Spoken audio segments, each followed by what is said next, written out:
Hi everyone, my name is Sabrina Garnand. I do want to apologize for the video quality.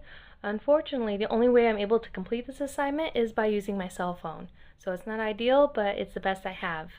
So for the population that I feel like I'd primarily struggle with would have to be children and younger adolescents. So probably those under, I'm going to say 12, and that's primarily due to my interactions and experience I've had with younger children. The most notable experience, when I was about 14 years old, my cousin decided to leave me alone with her 2-year-old child.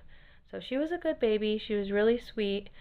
She was only supposed to leave me alone for about 30 minutes. I think she was running to Walmart real quick to get us something for dinner and then coming right back. And that 30 minutes turned into an hour. And then by that time, the baby's starting to get fussy. She's not happy because her mom's not there and she's still young. So I freak out and call my grandpa. Well, my grandpa's not happy because my grandma is gone as well. So he has to come over and he has no idea what he's doing. I have no idea what we're doing.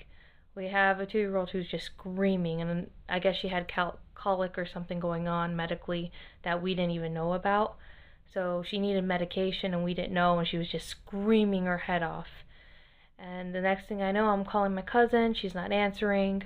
I'm calling my grandma's not answering. And then we finally found out that my cousin, my grandma, and her mom were actually at the casino. So that experience definitely traumatized me a little bit. They didn't get home till about 4 a.m., so me and my grandpa were left alone for, I'm going to say, 6 or 7 hours.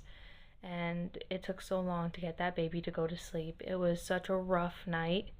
And after that, I never babysat again. That was my first and only babysitting experience, and I refuse to do it again. So I feel like when it came to a population to have to counsel, I would not be able to really establish a positive rapport with a child, and I think it's all just experience. It would be something I struggle with, but I feel like it's something I can eventually overcome. But again, this is all just prior experience I'd have to work on, and something I feel like I really need more interaction with. Moving on to the next question, the most suitable population for distance counseling, I would have to choose the millennials. Basically, anyone between the ages of 18 to 35, they're going to be the best population for distance counseling. These are the people who grew up in the digital age. They're comfortable using technology.